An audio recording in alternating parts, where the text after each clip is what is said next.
മുൻ കലക്ടർ കൃഷ്ണ തേജയ്ക്കെതിരായ ആരോപണങ്ങൾ തള്ളി തെരഞ്ഞെടുപ്പ് കമ്മീഷൻ.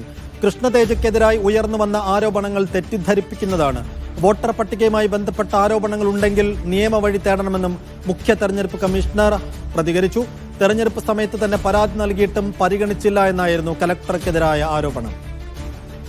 സെയ്ഫ് സൈനുലാബ്ദീൻ വിശദാംശങ്ങൾ നൽകും. സെയ്ഫ്, മുഖ്യ തെരഞ്ഞെടുപ്പ് കമ്മീഷണറുടെ പ്രതികരണം ഏത് നിലക്കാണ് ഇപ്പോൾ വന്നിരിക്കുന്നത്? എന്തായിരുന്നു കലക്ടർക്കെതിരായ ആരോപണം? അത് പൂർണ്ണമായും പരിശോധിച്ചതിന് ശേഷമാണോ കമ്മീഷണർ തള്ളുന്നത്, അതോ ഒറ്റയടിക്കുള്ളൊരു മറുപടിയാണോ? സൈഫുദ്ദീൻ, മുഖ്യ തെരഞ്ഞെടുപ്പ് ഓഫീസർ രത്തൻ കേൽഖറാണ്. അദ്ദേഹത്തിന്റെ ഓഫീസിൽ നിന്നാണ് ഇത്തരത്തിലൊരു വിശദീകരണം വരുന്നത്. ഗുരുതരമായ ആരോപണങ്ങളാണ് അന്ന് കളക്ടറായിരുന്ന കൃഷ്ണതേജയ്ക്കെതിരെ ഉയർന്നു വന്നത്. പരാതികൾ അന്ന് തന്നെ നൽകിയതാണ്. പക്ഷേ അന്ന് കളക്ടറായിരുന്നയാൾ അത് ഏതെങ്കിലും തരത്തിൽ അതിനകത്ത് ഇടപെടുകയോ അതിനകത്ത് അനുകൂല നിലപാട് സ്വീകരിക്കുകയോ പ്രശ്നങ്ങൾ പരിഹരിക്കാൻ വേണ്ടി ഇടപെടുകയോ ചെയ്തിട്ടില്ല എന്ന് അന്ന് സ്ഥാനാർത്ഥിയായിരുന്നു, LDFന്റെ സ്ഥാനാർത്ഥിയായിരുന്നു VS സുനിൽകുമാർ അടക്കം ആരോപണം ഉന്നയിച്ചിരുന്നു. അത് ഗുരുതരമായ ആരോപണമാണ്. കാരണം തൃശ്ശൂരിൽ സുരേഷ് ഗോപിയെ ജയിപ്പിക്കാൻ വേണ്ടി കളക്ടറായിരുന്നയാൾ ഇടപെട്ടു എന്നുള്ളതാണ് അതിൻ്റെ ധ്വനിയായി. അതിനല്ലെങ്കിൽ അദ്ദേഹം ഉദ്ദേശിച്ചത് അതായിരുന്നു. അതിന് വിശദീകരണമായി മുഖ്യ തെരഞ്ഞെടുപ്പ് ഓഫീസർ എന്ന് പറയുമ്പോൾ തെരഞ്ഞെടുപ്പ് കമ്മീഷൻ എന്ന് വേണമെങ്കിൽ നമുക്ക് പറയാം. മുഖ്യ തെരഞ്ഞെടുപ്പ് ഓഫീസർ രത്തൻ കേൽക്കർ മറുപടി നൽകുമ്പോൾ തെരഞ്ഞെടുപ്പ് കമ്മീഷന്റെ ഒരു വിശദീകരണമായി പുറത്തു വരുന്നത്, ചില മാധ്യമങ്ങളിൽ അടുത്തിടെ ചില ആരോപണങ്ങൾ ഉയർന്നു വന്നിട്ടുണ്ട്. ഈ അവകാശവാദങ്ങൾ വസ്തുതാപരമായി ശരിയല്ലാത്തതാണ്, അത് തെറ്റിദ്ധരിപ്പിക്കുന്നതാണ്. ഈ വിഷയത്തിൽ വ്യക്തത നൽകുന്നതിനാണ് ഈ പത്രക്കുറിപ്പ് എന്ന് പറഞ്ഞുകൊണ്ടാണ് അത് തുടങ്ങുന്നത്. പിന്നീട് ജനപ്രാതിനിധ്യ നിയമവുമായി ബന്ധപ്പെട്ട് BLOമാരെ നിയമിക്കുന്നതുമായി ബന്ധപ്പെട്ട് ആരാണ് ഇടപെടുന്നത്, അതിനകത്ത് എന്തൊക്കെ കാര്യങ്ങളാണ് ചെയ്യുന്നത് എന്നെല്ലാം വിശദീകരിക്കുന്നുണ്ട്.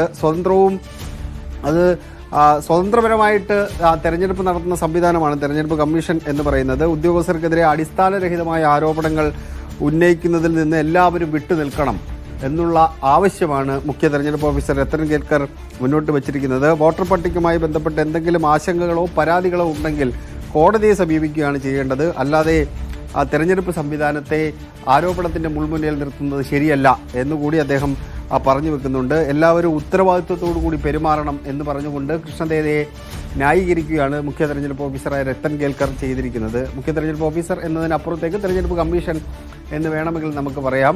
അങ്ങനെ അദ്ദേഹം BJP സഹായിക്കാൻ വേണ്ടി ചില ഇടപെടലുകൾ നടത്തി എന്നുള്ള ആരോപണം, അത് വസ്തുതാപരമായിട്ട് ചില കാര്യങ്ങൾ ഇതിനകത്ത് സൂചിപ്പിക്കുന്നുണ്ടെന്ന് ചോദിച്ചാൽ നമുക്ക് അങ്ങനെ കാണാൻ കഴിയുന്നില്ല. തെരഞ്ഞെടുപ്പ് ഉദ്യോഗസ്ഥന്മാരുടെ മനോവീര്യം കെടുത്തരുത്, അത് ശരിയല്ല എന്ന് പറഞ്ഞുകൊണ്ട് ഒരുതരം വൈകാരികമായിട്ടുള്ള ഒരു പത്രക്കുറിപ്പായിട്ട് വേണമെങ്കിൽ നമുക്കതിനെ കാണുകയും ചെയ്യാം. സെയ്ഫ്, ഒരു ഫ്ളാറ്റിൽ 9 വ്യാജ വോട്ടുകൾ ചേർത്തതടക്കം മീഡിയ വൺ പുറത്തു കൊണ്ടുവന്ന ആരോപണങ്ങൾ, അത് ശരിവെക്കുന്ന രീതിയിൽ പിന്നീട് നേതാക്കളുടെ പ്രതികരണം. VS സുനിൽകുമാറും K മുരളീധരനും അടക്കം പറഞ്ഞു, ഇത് തുടക്കത്തിലെ ഞങ്ങൾ ആരോപിച്ചതാണ്, പരാതിയും നൽകിയതാണ്, പക്ഷെ ഒരു നടപടിയും ഉണ്ടായില്ല. ഇന്നിപ്പോൾ നീണ്ട ദിവസങ്ങൾക്ക് ശേഷം അക്കാര്യത്തിൽ ഒരു പ്രതികരണം കൃഷ്ണതേജയുടെ ഭാഗത്തുനിന്ന് കുറിപ്പായി വരികയാണ്. അതൊരു പശ്ചാത്തലം കൂടി ഉണ്ടല്ലോ സെയ്ഫ്. ഇന്നലെ ജ്ഞാനേഷ് കുമാർ, മുഖ്യ തെരഞ്ഞെടുപ്പ് കമ്മീഷണർ, അവിടെ ഒരു വാർത്താ സമ്മേളനം നടത്തിക്കൊണ്ട് അദ്ദേഹം രാഹുൽ ഗാന്ധി ഉന്നയിച്ചതിന് ശേഷം രാജ്യത്ത് വിവിധയിടങ്ങളിലായി ഉയർന്നു വന്ന ആരോപണങ്ങളെല്ലാം നിഷേധിച്ചുകൊണ്ട് അതിനകത്ത് ഒരു അന്വേഷണവും നടക്കാൻ പോകുന്നില്ല, പറഞ്ഞതെല്ലാം വാസ്തവവിരുദ്ധമാണ് എന്ന് മുഖ്യ തെരഞ്ഞെടുപ്പ് കമ്മീഷണർ പറഞ്ഞതിന് പിന്നാലെയാണ്, അതിന് ചുവട് പിടിച്ചാണ് ഇപ്പോൾ സംസ്ഥാന തെരഞ്ഞെടുപ്പ് കമ്മീഷണറുടെ പ്രതികരണം കൂടി വരുന്നത്. അപ്പോൾ മുകളിൽ തെരഞ്ഞെടുപ്പ് കമ്മീഷണർ നൽകിയ ഒരു ധൈര്യത്തിൻ്റെ പുറത്ത്, അല്ലെങ്കിൽ ആ ഒരു ലൈനിൽ തന്നെ ഈ സംസ്ഥാന തെരഞ്ഞെടുപ്പ് കമ്മീഷണർ പിടിക്കുന്നു എന്ന് കാണാമോ?